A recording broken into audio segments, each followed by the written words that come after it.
Morning. I'm David Manseri, President and CEO of the State Collaborative on Reforming Education. And I'm also joined today by Dr. Sharon Roberts, SCORE's Chief K-12 Impact Officer. We want to welcome you to the SCORE Institute this morning on leveraging education resources to accelerate student learning. And our conversation today is an opportunity for reflection, reinvigoration, and hopefully reinvention after a historic disruption to public education as a result of the COVID-19 pandemic.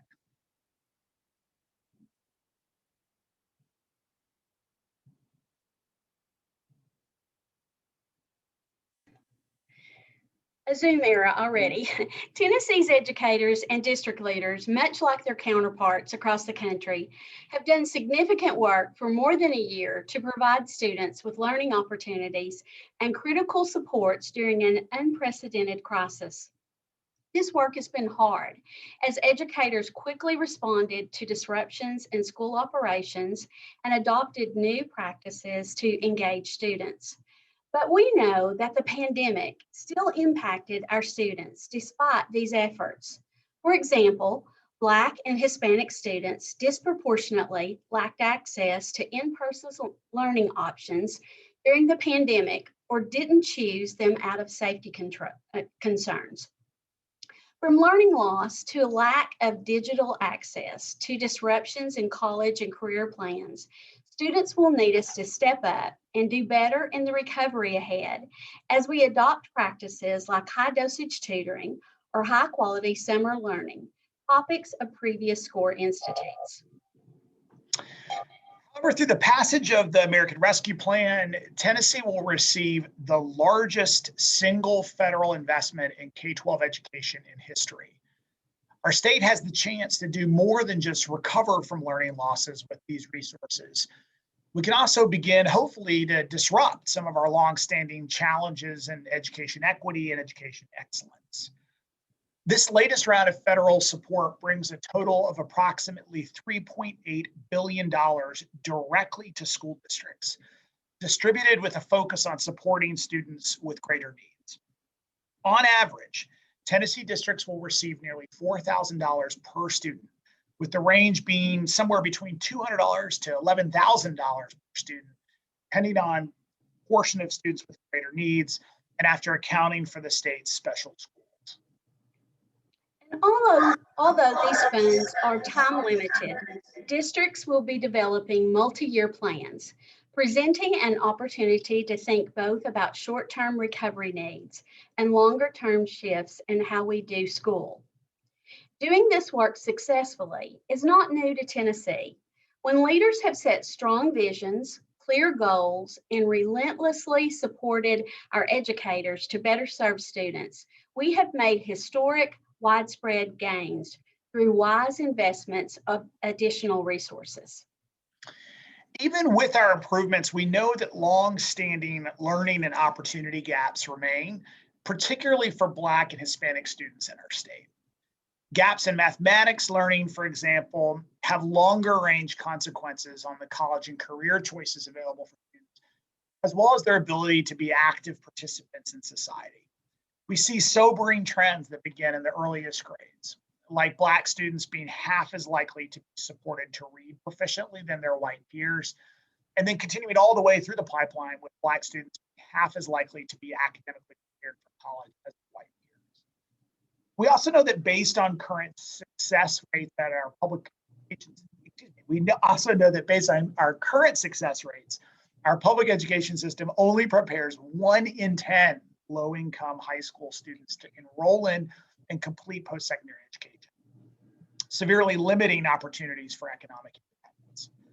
At every point in the path to college and career, we lose students along the way. Student success within the current system is not a function of the design, but the result of Herculean individual effort.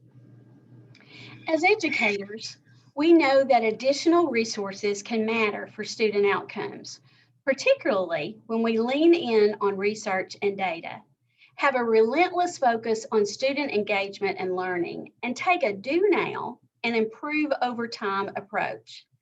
In that spirit, I am so pleased that we'll get to hear from Karen Hawley Miles from Education Resource Strategies, who will share what this moment can mean in education based on her work with districts across the country.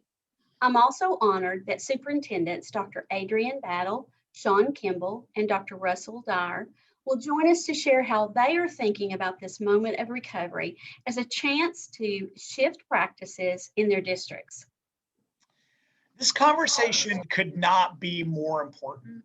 This is an opportunity for district leaders in our state to be advocates, champions, and exemplars for effectively using education resources to improve equitable student outcomes. With collaboration, smart strategic planning, and informed investments, Tennessee can continue to lead the nation in education recovery and transformation moving forward.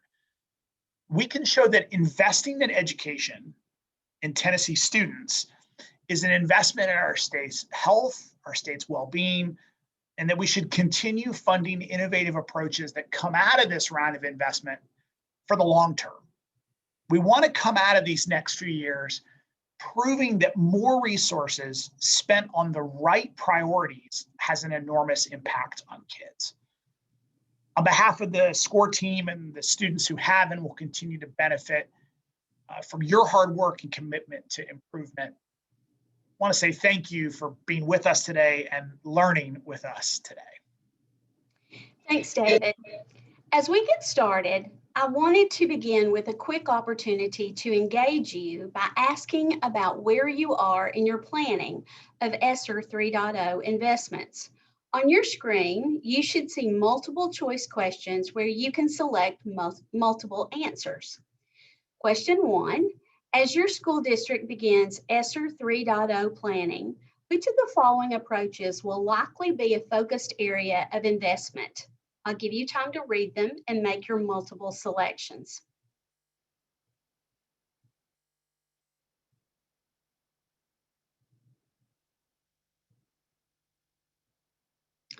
Let's see the poll results.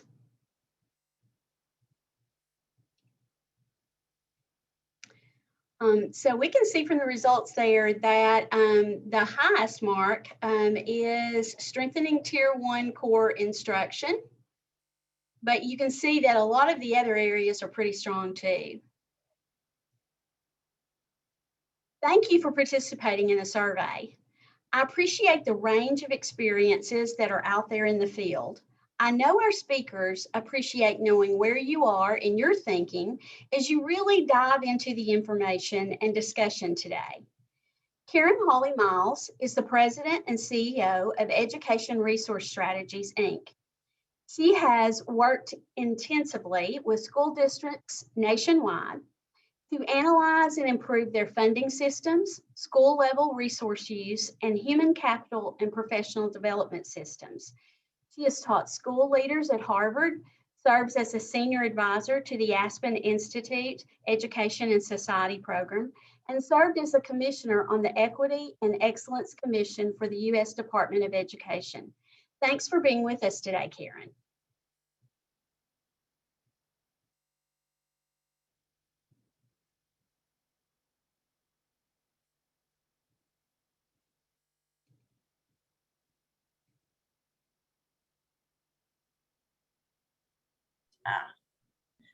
I am so happy to be with all of you today. My colleague, David Rosenberg, is behind the scenes right now doing helping us with charts and giving me ideas about what to do. But great to be here with all of you, and thanks for the introduction, Sharon.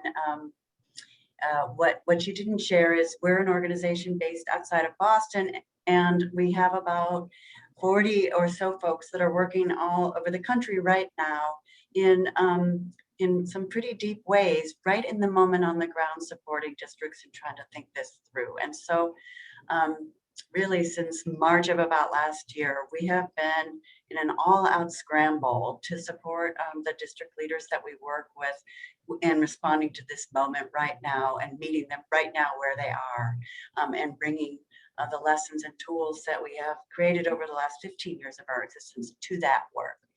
And so with that, I jump to we're going to talk a little bit about what it means to meet this moment, share some data on the ESSER, on what we're learning about ESSER funding, and then move into some ways to think strategically about how to invest those over the years, and then end up with how policymakers can support that. I do want to say I am going to be jamming through this presentation. And so going pretty quickly because people would rather talk and ask questions than see my presentation. But I do want to let you know that you can get this material and much more, if afterwards, and Peter and team will make sure that you have access to that. So what's the shared challenge that we are about addressing right now? As Peter and David so eloquently teed up for you, here's our challenge. And a question we're going to address today is, how can we use this moment to do the things that David teed up, center equity, accelerate learning, and create this long-term foundation for improvement? And we have a moment, which actually one of the leaders in your state summarized for us. We can take this moment and really look hard at dismantling the practices that underlie our inequitable outcomes, or we can say they're outside of our control. Just quickly, because David shared some statistics on this, the allocations, the total dollars. I think it's sometimes hard to understand all these millions and billions. And so we try to translate it into what are the total amounts that are going to be available on a per pupil basis and also as a percent. And the first point that I want to make is just that ESSER spending is so much higher than ARRA spending from the Great Recession. The other big point here, though, is that unlike ARRA spending, this spending is weighted by need. And that means that the districts, because it's allocated out through Title I, and that means that the districts who need it most are getting significantly more resources, which gives us the opportunity to really think differently about what we might do and to tackle some of the challenges that have been in place well before the pandemic, but have just been exacerbated. We move to the next slide. So importantly, the districts with the highest proportion of low-income students will get about a 16% budget increase in each of the 3 years of ESSER. So in total, a 45% increase in budget. Just to be clear, that is an incredible amount of extra spending that will be challenging for districts to figure out how to spend well, as we all know. And the beautiful thing about that is that the districts that we know and have talked to are while they're in a mode of incredible scrambling, they're in a moment of learning and openness to thinking about how to use those resources. So if you go to the next slide.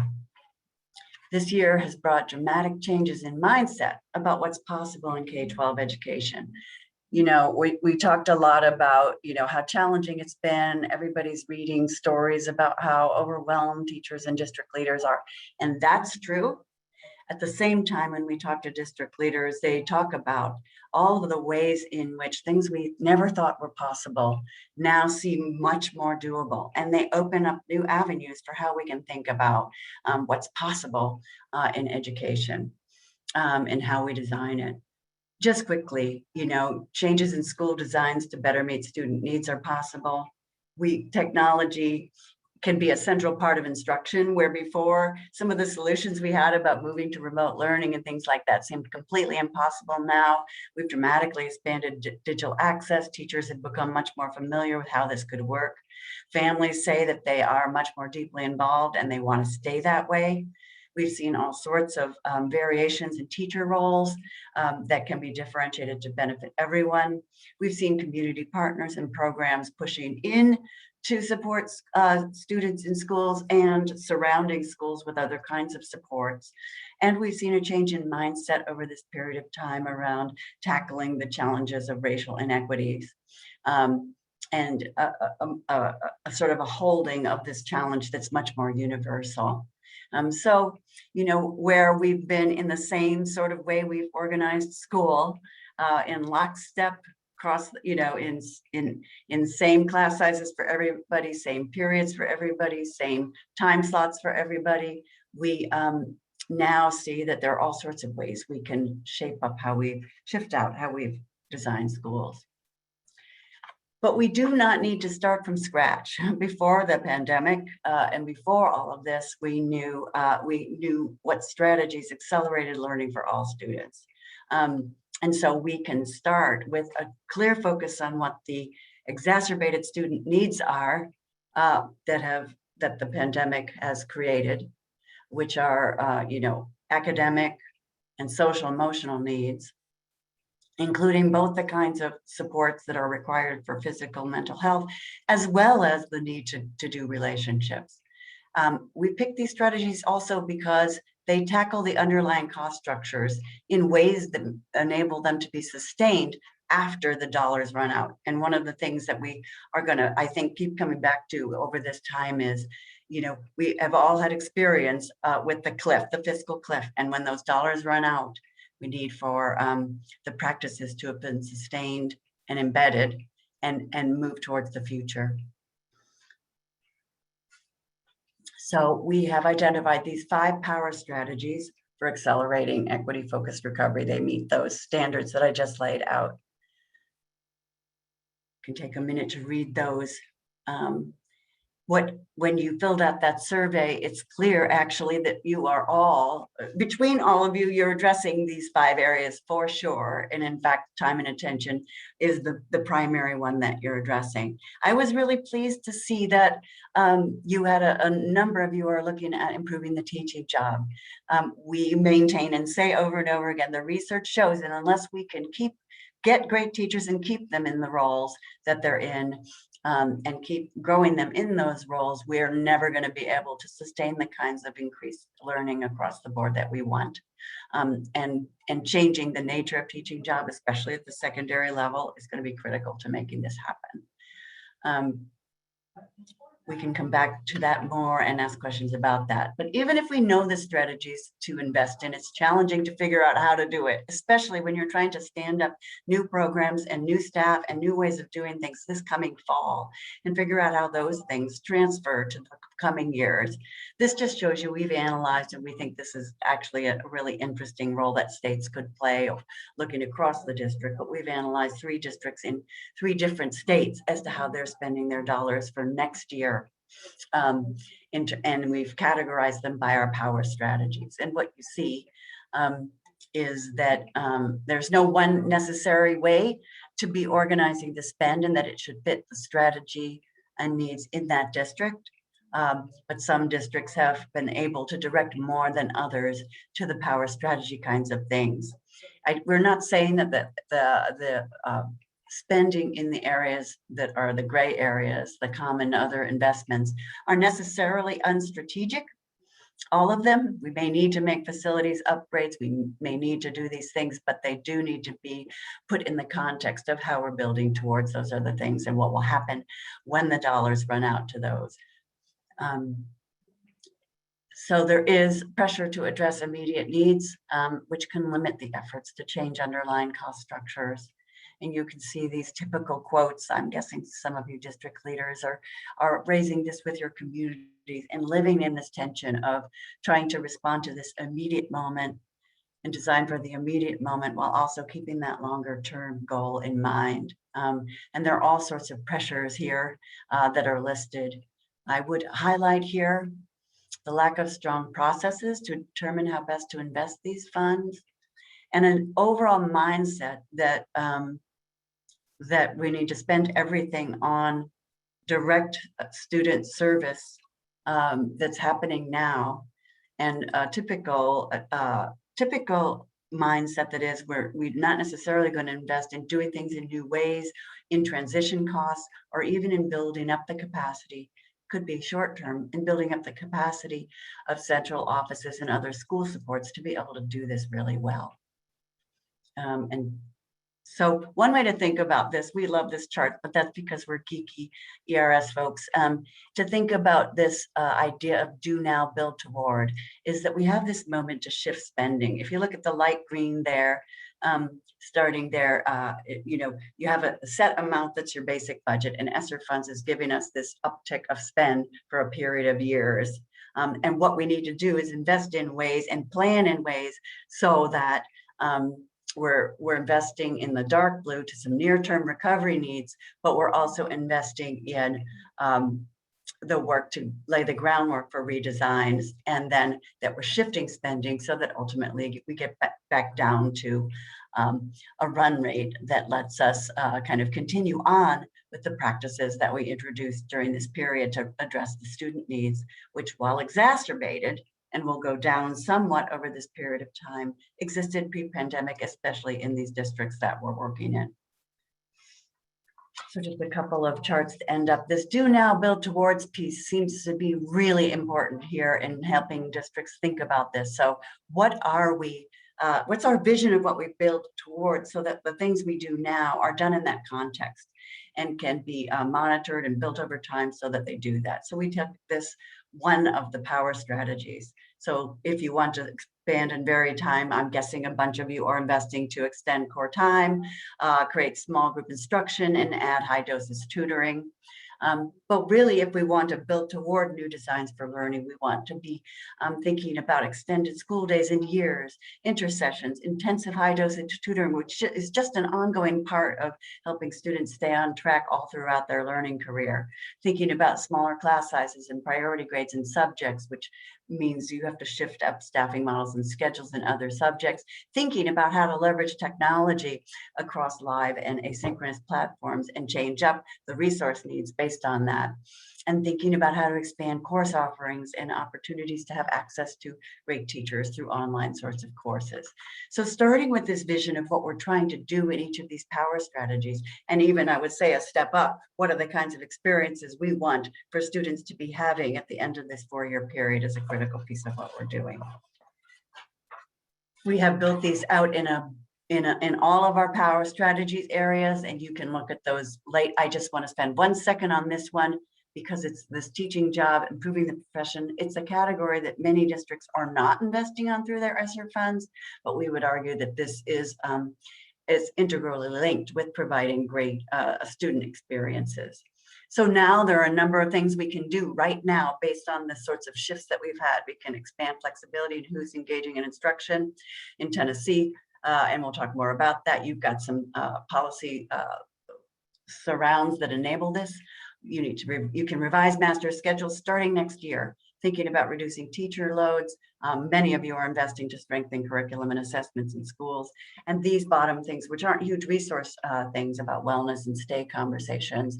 The thing is, we know, and we've done these sorts of things at little moments in time, but we have not yet in K-12 education redesigned the actual nature of the teacher job so that workday, work year, and student loads look dramatically different, so that new teachers get a different kind of support that enables them to stay in the teaching job and do a good job with the students that they have, so the teachers can grow in leadership roles, so the teachers get paid in highly competitive ways.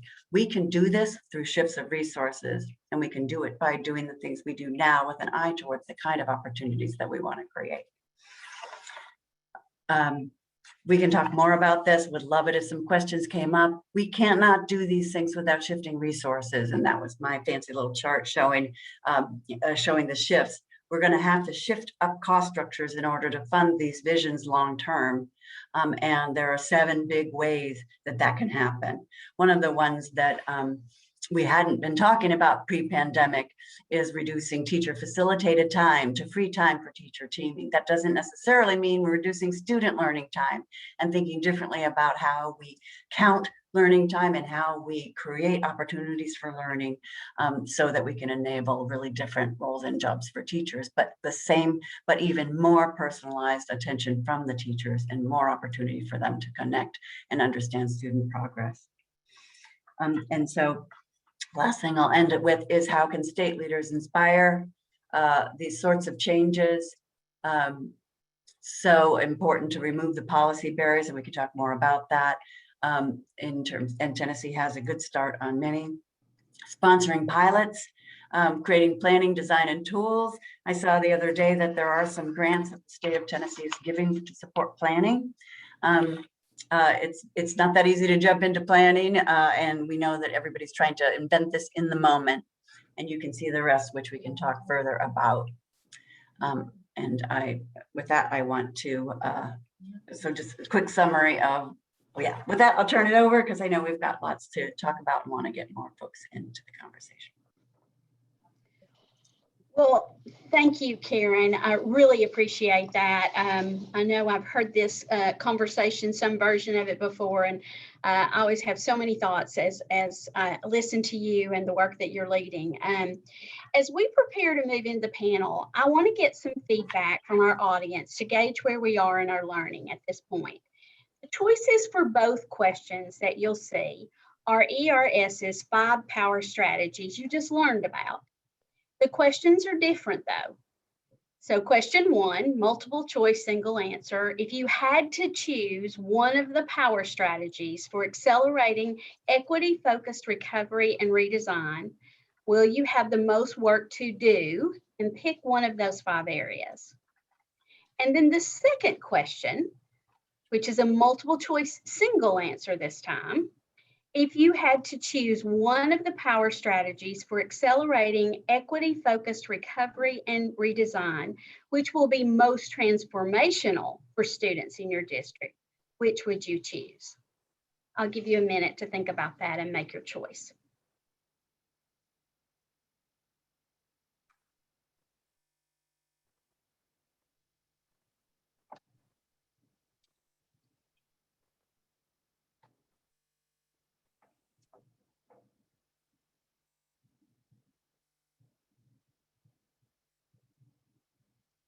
So let's see the results.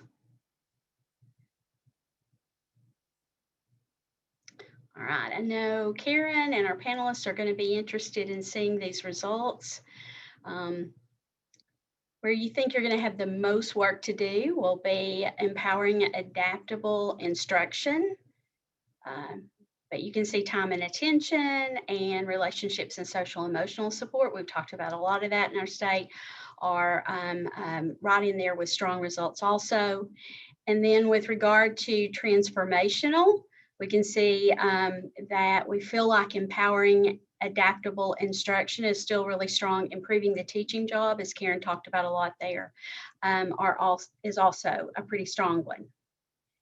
So thank you. Thank you for engaging in that poll for us. I'm looking forward to our panel discussion today. Sean Kimball is in his 9th year of service as superintendent of Lauderdale County Schools, where he spent all 23 years of his career. Over the past 5 years, Lauderdale County has been recognized statewide and nationally for its work with early literacy and the implementation of high-quality instructional materials, including serving as one of the 8 mentor districts for the state's Literacy Implementation Network. Next, Dr. Adrian Battle was named Director of Metro Nashville Public Schools on March 13, 2020, after serving as interim director. She is a Nashville native and has spent most of her entire career with Metro Nashville Public Schools, attending schools there as a student, as well as serving the roles of teacher, principal, and principal supervisor. Her first year as director began with devastating tornadoes and a global pandemic. But despite these challenges, she has maintained a relentless focus on personalizing education for every student, improving school culture and climate, and retaining and recruiting the best talent. And finally, on our panel, in addition to Karen, is Dr. Russell Dyer. Dr. Dyer started as the director of Cleveland City Schools on July 1st, 2016. Before coming to Cleveland, Dr. Dyer was chief of staff for Collierville Schools in Collierville, Tennessee, as well as a principal and teacher in Shelby County Schools. We have a lot of years of experience represented here, and we appreciate all of you for being with us. So let me tell you how our panel is going to go. First, we're going to get started, and I'm going to have a question for the superintendents, and then I'll turn to Karen for a response. And we'll just go back and forth through a few questions that way. So thank you again for joining us. So question number one, and I'm going to start with Russell, if you don't mind me calling you by your first name. We're friends. I want to start with you. And the first question for all of our superintendents is, recognizing you and your teams have both been running schools and planning for the future, how do you see your current plans reflecting what your district has learned from the pandemic? Sharon, thank you for the question. And, really through the pandemic, I think we've learned a lot. We've learned a lot in our school district here about things that we do really well, but also things that through change incorporated through the pandemic, we've seen some really good outcomes come from things that we've done a little differently this year, sometimes a lot differently than past practices. But I think what it comes back to for me and for our district is the fact that we have a strategic plan in place, like all school districts do, that was actually invented before the pandemic started. And we've had to go back through there and refocus our efforts. And we've been working closely with organizations such as NIET and others to make sure that what we're doing is focused on the lens of type of work that we're trying to accomplish. What do we want for the outcome of our students, our schools? What do we want to see our teachers be able to do in classrooms with our kids? And what can we do as a group to move the whole system forward? And that's been a lot of the things that we'll be working on and have been thinking about over the last few months dealing with this pandemic. Overall, I think we've had a really good, strong year, even in the face of what has been a lot of adversity in a lot of ways. But we're coming out strong. And I think is more that we can stick to our overall goals and our plans and keep our eyes on the end and not just focus on the now, then I think we're going to be better for that. Great. Thank you. Dr. Battle, Adrian, could I turn to you? You, a first year as a superintendent with all the challenges that you've had, bravo to you. I know you and your team have been working really hard. What has your district learned from the pandemic? Well, thank you for that question. And similar to Russell and his district, we've learned a lot during this pandemic. We've actually learned new ways to increase engagement across all of our stakeholder groups. We've established feedback loops so that we could hear directly from all of our stakeholders, from our students to our parents, our teachers, our support staff, everyone, because it was important for us to leverage their experiences and how our district continued to move forward. This pandemic has really also reaffirmed what we knew pre-pandemic. And I think Karen talked a bit about this. It's not about starting from scratch. We've had new learnings, but we've also had some learnings that we know we now have to accelerate around to address the learning progress of our students. We are relentless currently focusing on removing barriers to our success. It really is about rethinking policies and structures and ways that we've always just kind of done education or business, if you will, to make sure that we're impacting all of our students. We are transforming our practices based upon our success in navigating the pandemic. A lot of it was forced, but again, we're looking for those successes that we can continue to scale up across our district. A few examples of that, our leaders told us they needed more support from our central office. So we recently transformed our central office to a support hub where all of our work, all of our expertise and talents are aligned to what our schools need. So we're rethinking the way in which our support hub supports our students. Our school teams told us they needed more structured autonomy in how they proceed in addressing student learning progress. So we allocated a large amount of our ESSER funds directly to our schools because our school teams, our school leaders know the needs of their students best. And so we've been very excited and optimistic about our school teams being able to leverage their ESSER funds through our student-based budget approach. Our students told us they needed better and sustained connections with their teachers and other school supports. So we launched a navigator system. During a pandemic, we've launched a system by which students are aligned to and connected to one adult whose primary responsibility was to help students navigate the pandemic and to connect them to the resources they needed to be successful. Our staff and families told us they needed additional tech support and reliable devices in the hands of our students. So we were able to provide a device to every student, and we launched virtual help centers so that our students and families did not have to come to us, but that we were going to them and their communities to make sure they had the appropriate tech support. Our staff told us they were concerned about the progress of our students, their learning progress throughout the pandemic, and making sure that they're not only prepared for closing out this school year, but for years to come. So we launched a rigorous high dosage tutoring program and are focused on strengthening the core instruction for all of our students at every grade level. Just like Russell, we've leaned back on our strategic plan. We've level set around our focus outcomes, our values, as we continue to move forward to make sure that we have created efficiencies in accelerating those outcomes for our students. So again, it's about not starting from scratch. It's about leveraging the previous research-based strategies and structures and processes, again, that was spoke about earlier, which here in MPS, we've leveraged their research and conversations with folks like ERS. And we've been able to maintain our focus and priorities to design short-term recovery approaches aligned with long-term transformation. Great. Thank you so much for sharing that.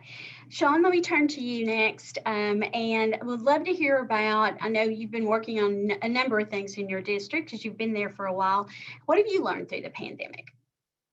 Well, like everyone else, we had to adapt to the constant changes and disruption in the delivery of instruction. And we moved from traditional to remote to synchronous to asynchronous to hybrid schedule and, everything in between. And we've had all this, done all this work, all of us across the state in a relatively short period of time, being really agile to change, to what the situation presented. And since that time, we've gone completely one-to-one. We provided classroom technology, and there's so much work and planning still left to do to maximize all of these resources we've been able to gain, to this point. And while we're doing all this work, the one thing that we couldn't lose and shouldn't lose sight of is the need to focus on, quality teaching and learning for our students in the classroom.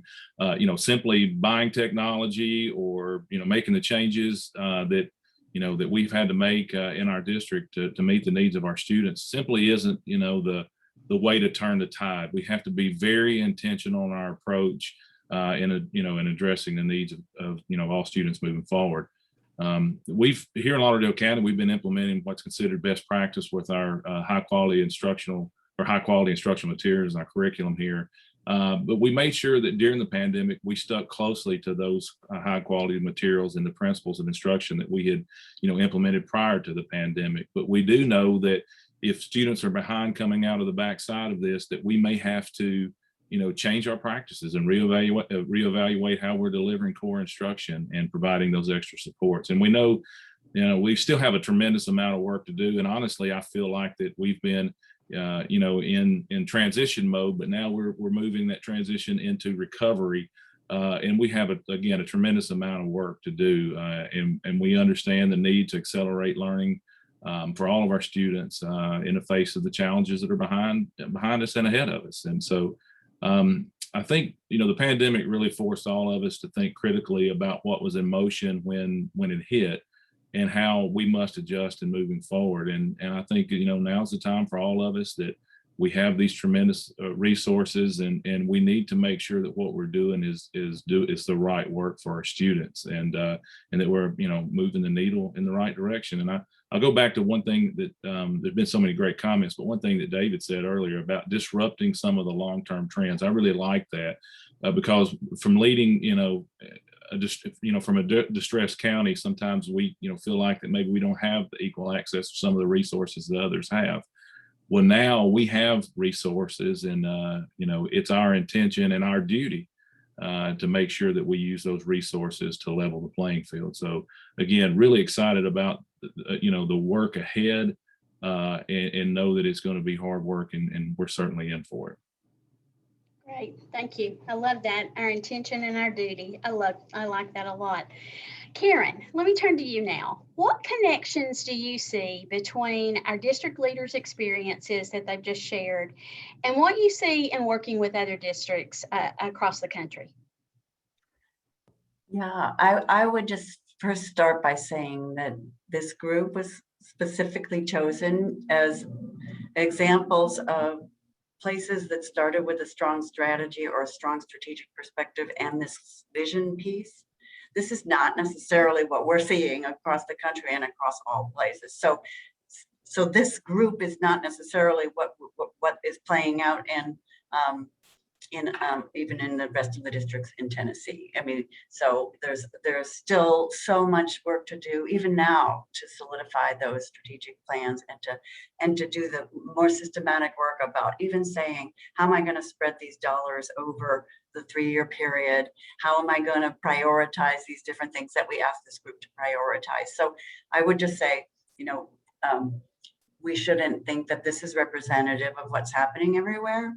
The second thing, I just want to highlight 2 things here. One is the point that Sean made about uncertainty and about not actually knowing that the strategies that we're doing right now are going to be enough or exactly the right things to do what our students and teachers need. And this creates an amazing moment because as many of you said, we moved all over the place in such short periods of time. What we do in September, we don't necessarily need to keep doing all the way through the year this year. We can switch it up in January if we decide the schedules aren't working and we're not providing enough attention. And so if in this moment we get to a place where we're monitoring along the way and doing this sort of continuous improvement about what was our strategy, what is it that we thought was going to make a difference? Are we doing it? And is it working? And then if it's not, how do we shift that? And then if it is, how do we do more of it and start to build the case that we need to keep it after we're done? So I think there's this huge component of ongoing continuous improvement and measurement that has to happen, and a mindset that says what we do now in the fall is not what we're doing in January and then the next fall. It's our beginning of how we're going to do that, and building that into your budget planning and building that all into, we've sort of said, what's the amount?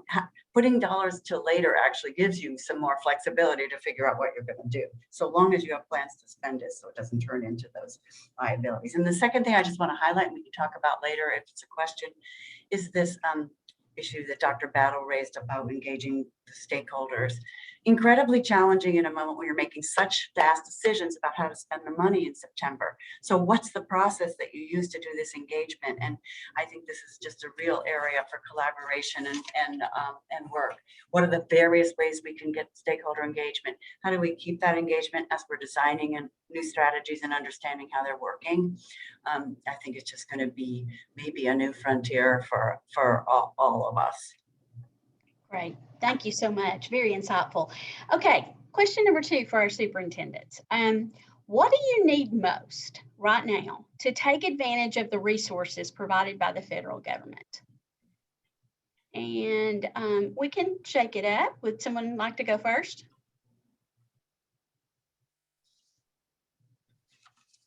Well, why don't we start with Sean? Okay. Well, I went last. I don't know if it's better to go first or last, but I'll go first this time. I think we all need a clear and cohesive plan of what we need and what we're going to do, what we need to do for our students. I think one of the things that we're focusing on and still trying to figure out, I'd like to hear, may need to learn more from my colleague in Nashville there, but high dosage tutoring is something that, I know many districts across the state are planning for. And for me, it's not just about implementing the program. That's the fear that I have, is implementing a tutoring program for the sake of implementing it, but instead really drilling down to being very intentional to make sure that we're giving students the time and attention they need where they need it. And so again, it's about that clear and cohesive plan, because we have so many students that we think will need that extra help, and building that plan is going to be very important. But again, going back to those tutoring sessions and making sure that we know what's happening every time that a child is sitting in front of a tutor. Shouldn't be any concern for us around whether it's quality or it's what the child needs. And the program should be flexible. We need the programs that we implement to meet the needs of the individual student, rather than just being a general format of delivery. And so we're really working and thinking about how we can make tutoring as prescriptive as possible for the many students in our district. And again, I'll say it again, just putting a program in place doesn't mean success, that we need to be prepared to monitor and adjust that program in moving forward, because that's, again, if it's worth investing in and it's the best thing for our students, we need to monitor and adjust where necessary. So those are one of the biggest things that we're thinking about, beyond all the other planning that we're doing with ESSER and summer learning. But we think, again, this is where we'll really, really be able to move the needle next school year. Thank you. And I don't mind jumping in here. Great. You know, agree with a lot of what Sean just mentioned. First and foremost, really need clear and timely guidance and support. This is a golden opportunity for us in public education to be able to accelerate outcomes and to be able to really execute upon several strategies that we've not been able to execute upon in the past, just simply because resources have not been there. And we really want to be strategic in our approach to how we leverage these funds. I mean, we've been talking a lot about doing the now, getting in there and making sure we're being responsive to this pandemic for our students and the impact it's had on them, but also planning for the long term. And we know that not all strategies will give you the results tomorrow, but being able to be supported in monitoring the progress, but also sustaining those efforts over time. And anything around removing extra barriers or hoops for us to be able to do what is necessary to support our students. You know, another area is support around not going back to the way things have always been or our normal that we usually categorize that as, but being supported in being innovative, being supported in policies and laws that really could provide flexibility for us to meet the needs of our students. And in a lot of ways, we've created the walls around ourselves and the traditions and how we approach educating our students. But now is the time for us to be innovative and to reimagine the ways in which we support our students. And so, you know, any support in that space and how we leverage these funds for the good of our students, we definitely welcome. And to piggyback on something that Sean said, is opportunities for program evaluation and impact, being able to create proof points around the strategies and initiatives that we are deploying to support our students. We're fortunate that we have some local partners here in Nashville. Vanderbilt University is working with us on some of our program evaluation, but there's opportunities all across the country, all across the state, for us to work closely within our districts, but also externally, to tell some of the stories and to know that there is a strong return on investment given the areas that we're focused in on. So those are just a few ways that I see us being able to take advantage of the resources that have been provided, but also being supported in a way that allows for the greatest flexibility and the greatest innovation in how we do this right for our students for the now and for the long term. Thanks, Adrienne. I really appreciate that. You know, SCORE's all about looking for ways to create proof points and leaning in and measuring impact and that kind of thing. So we're happy to continue to partner with you in ways on that. Russell, I'd love to turn to you now and give you a moment to address this.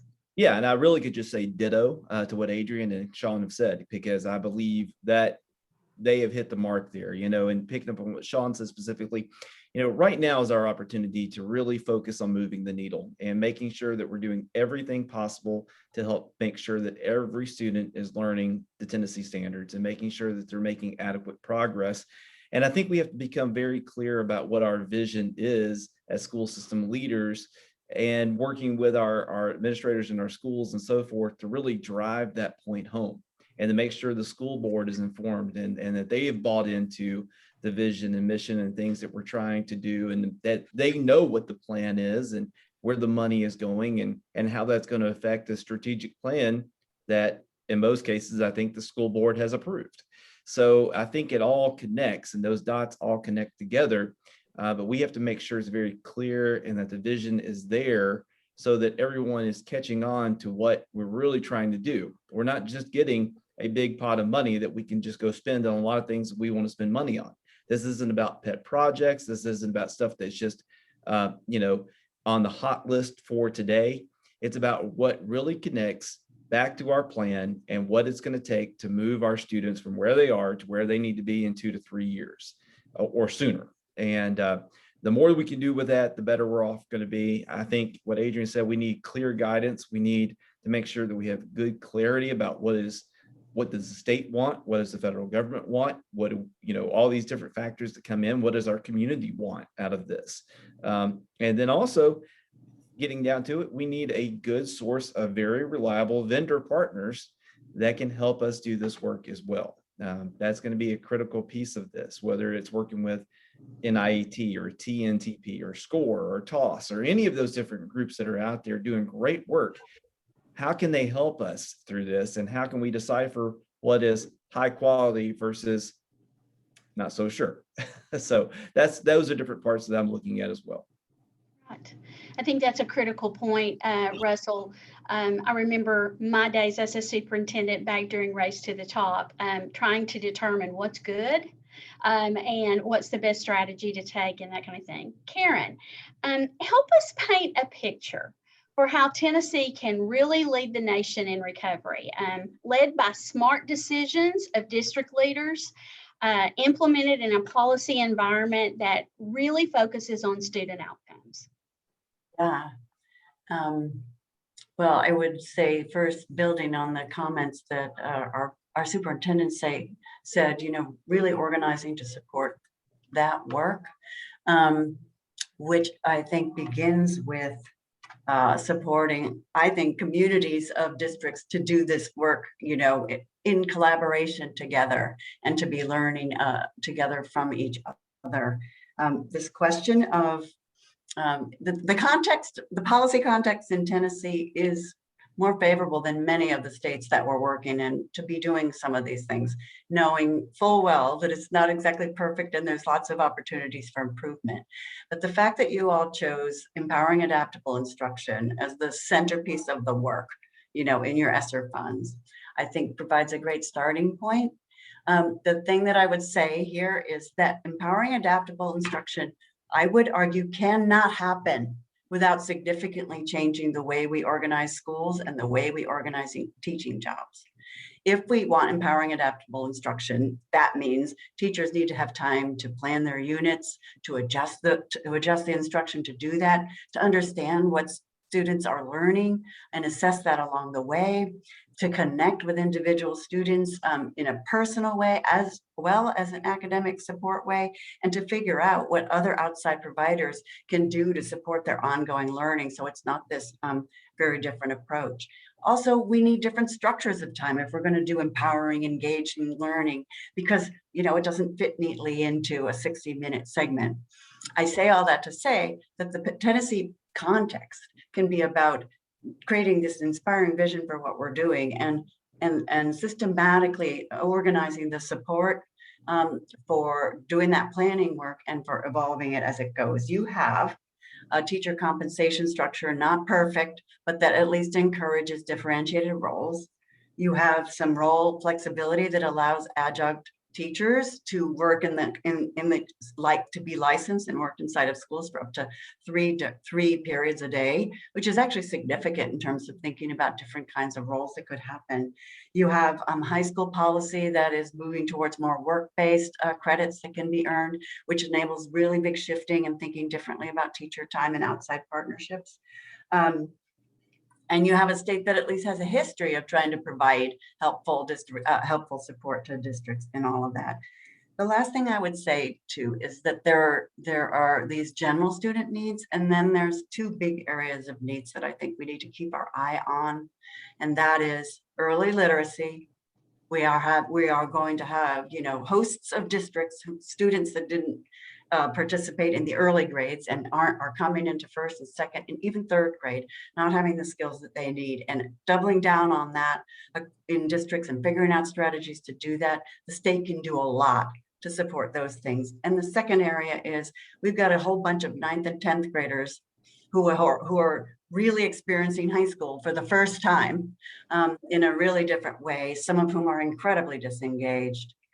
And so thinking about at a state level, how the state can be promoting the kinds of innovations that Adrian was talking about, lifting accountability standards in exchange for, you know, reporting and those kinds of things around that, really thinking differently about what we're trying to do in high school, starting from the incredible need that we have to make sure that our ninth graders who are going to come in, who are in many schools significantly off track, are going to come in and need all the support we can give, and it's going to have to happen in really different ways.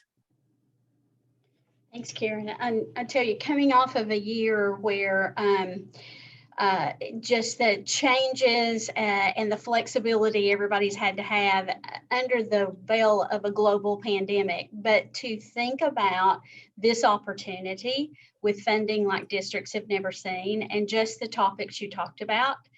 I don't know about the rest of everybody in our audience and our panel. I know our panelists feel this way, but it's exciting to think about the opportunities that lie ahead of us. A big lift, but something that Tennessee has done before and I believe can do. Superintendents, next question, please. As we look forward to the recovery and reinvention work ahead, what are the leading indicators that you're going to be looking for that your investments are paying off? And then how will we know that those improvements are happening? What are you going to be looking for in your districts? Adrian, how about if I start with you? No problem at all. And Sharon, you're going to know this better than myself as we reflected on those proof points from the earlier question. But it really is when our conversations shift from compliance to impact. Those are the conversations we'll need to be having over the year and years to come. For us in MNPS, it will also be a measure of our focus outcomes and our students being able to meet or exceed those outcomes. We are working out of a mantra right now of every student known. And so when we know that our students are known, they're cared for, they're seen, in everything that we do, we'll know that our investments are paying off. And it's really also about making sure that our students are moving through the system, their grade levels, their tiers, with a strong foundation. We've talked a little bit about early literacy, making sure they have a strong literacy foundation, that they have those personalized and rigorous learning experiences, and that all students have an opportunity to apply those experiences through their pre-K-12 journey with us in Metro Nashville Public Schools. But for us, it's really about every student being known. And when they're known, we know that we have to provide a pathway of success that is personalized and rigorous for every student. And then they're able to graduate and transition successfully into their post-secondary career and life opportunities. Thank you. Russell, can we come to you? Absolutely. Yeah, thank you for that. You know, there's a book that I'm reading right now, and a line from that says we need to shift from being prepared to being ready. And I think that's where we are now. We're shifting from being just prepared and putting together plans and those kind of things to being ready to really move forward and sink our time and our money and our efforts into the work that has to take place. And that's where we are right now. And for me, that means several things. One, we're going to be looking at taking a really intentional analysis of our budget and figuring out what is the return on investment for things that we're sinking our monies into, you know, whether it be the federal dollars coming in now or our regular budget or all the above. That's going to be a big piece of our puzzle.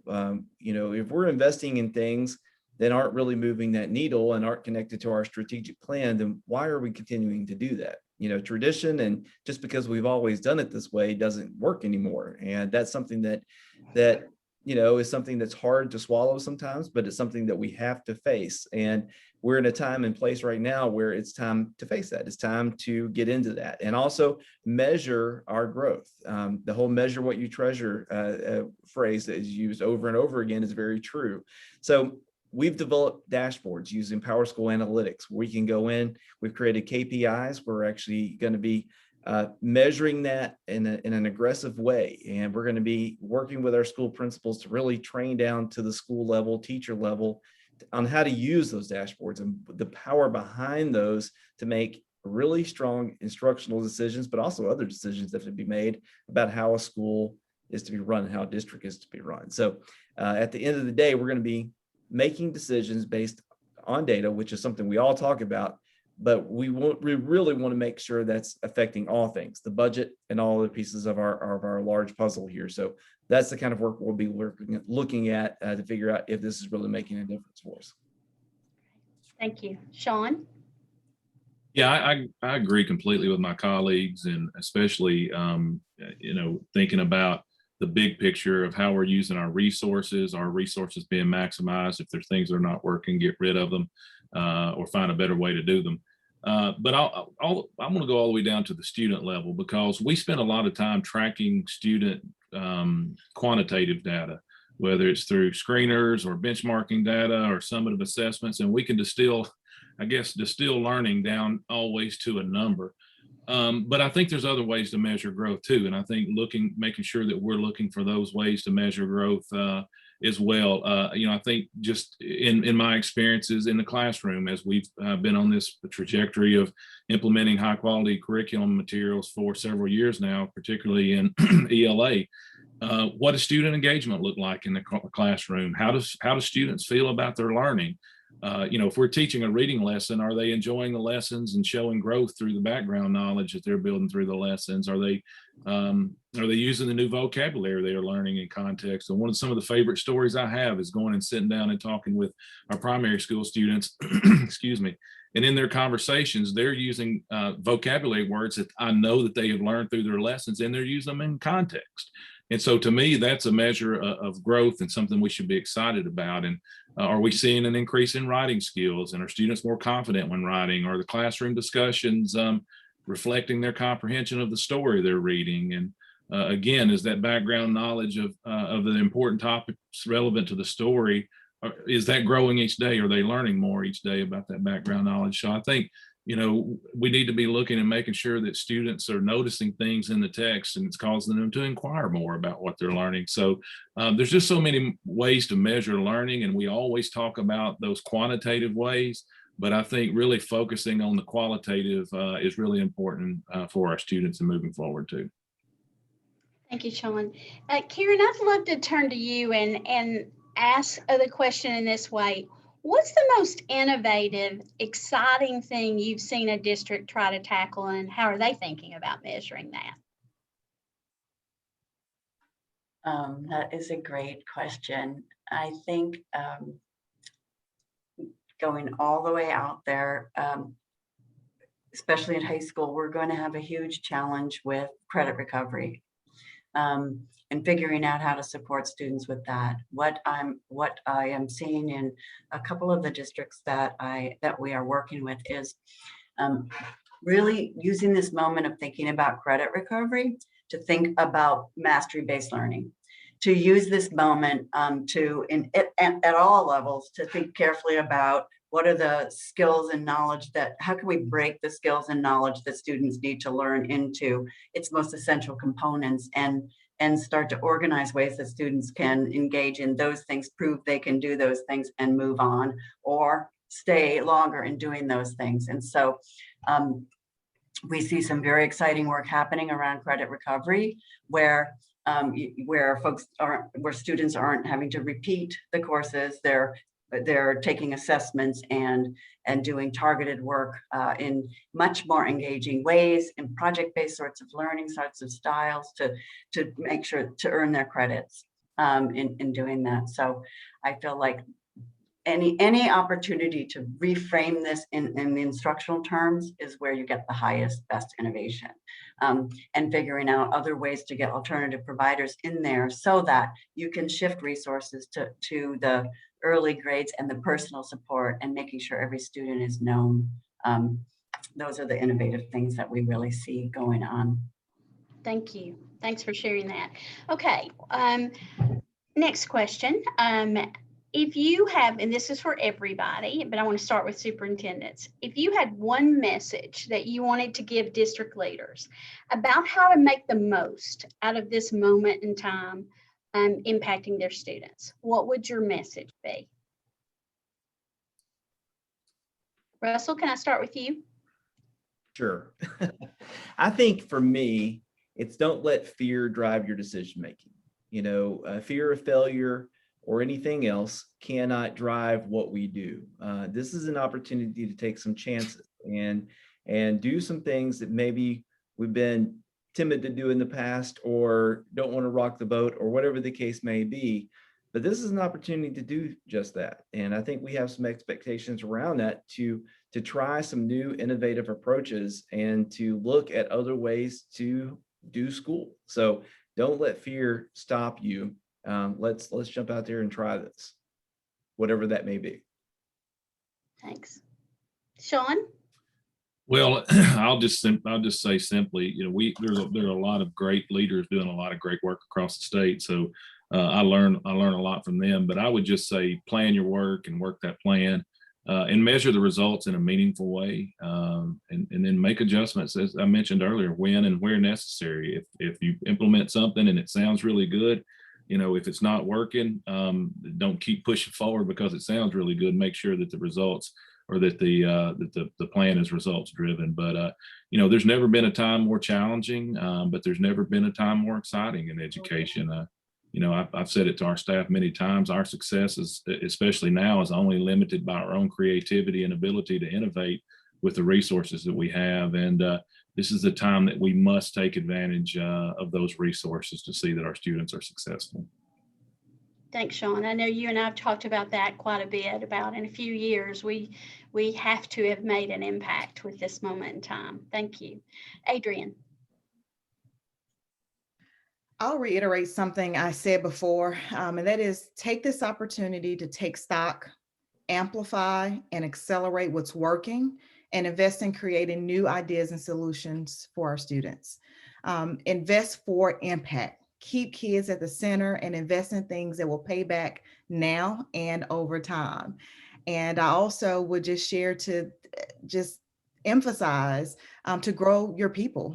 This is an opportunity to really invest in our people and our profession and doing what's best for students. For us, it is about every student known, supported, being supported and cared for and respected.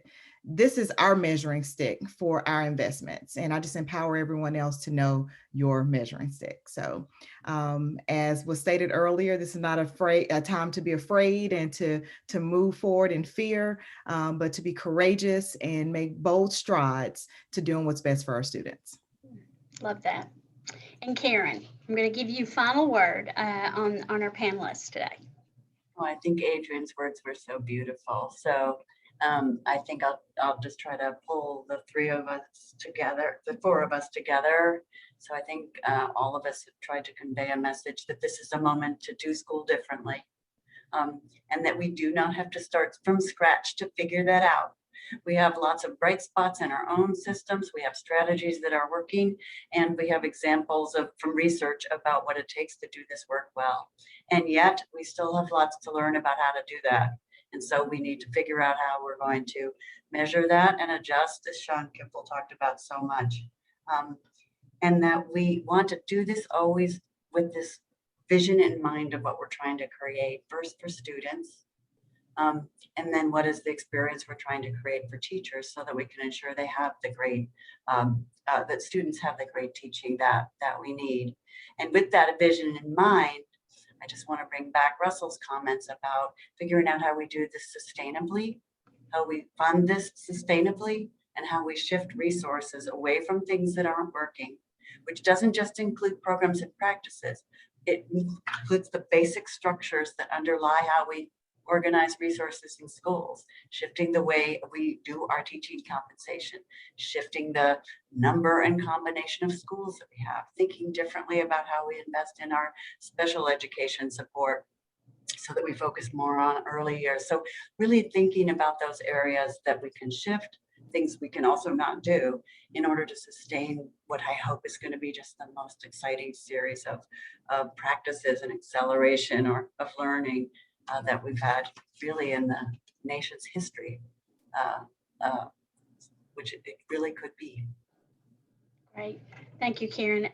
Thank you to all of you superintendents. Thank you for the work you do every day. What a year you've had, the tireless work in your teams. And I just can't thank you enough for that, to your dedication. And what was central in all this conversation, each of your comments is the student and what's best for them. And then next, your teachers, your staff, and that kind of thing, and your community. So thank you so much for that. Karen, thank you for the work that you're doing at a national level. And thank you for bringing your expertise to Tennessee and sharing with all of us. I know all of our audience would join me if we were in person today with a rousing applause for you. And I know that they all thank me or join me in thanking you. We appreciate you sharing with us today and for your leadership. Okay, and so we'll move on, and we're actually just a little bit ahead of schedule, so I'm really excited about that. As district leaders and educators reflect on a historic moment of challenge and resilience in public education, they're also in a position to set the terms of recovery and reinvention of the education system going forward, as we've talked about today. ESSER 3.0 provides much needed resources and at an unprecedented level that can accelerate student learning and comes with significant flexibility. It's also a rare opportunity for school districts to demonstrate what is already documented in a significant and growing body of research. Additional education resources well spent can make a difference for student learning, and even more so for economically disadvantaged students.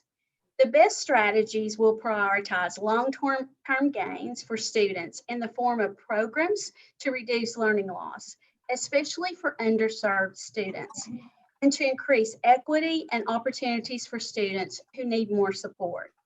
We know these resources can change the course of Tennessee's education outcomes and the lives of our state's over 1 million students. Because of the dedication and commitment of district leaders and educators, we've made some incredible pivots during the pandemic. The SCORE team and I look forward to walking alongside you as you design and build the education system we know that our students in Tennessee deserve. Thank you for joining us today and for all you've done for students and family this year. We wish you a successful close to the school year. And thank you for joining us.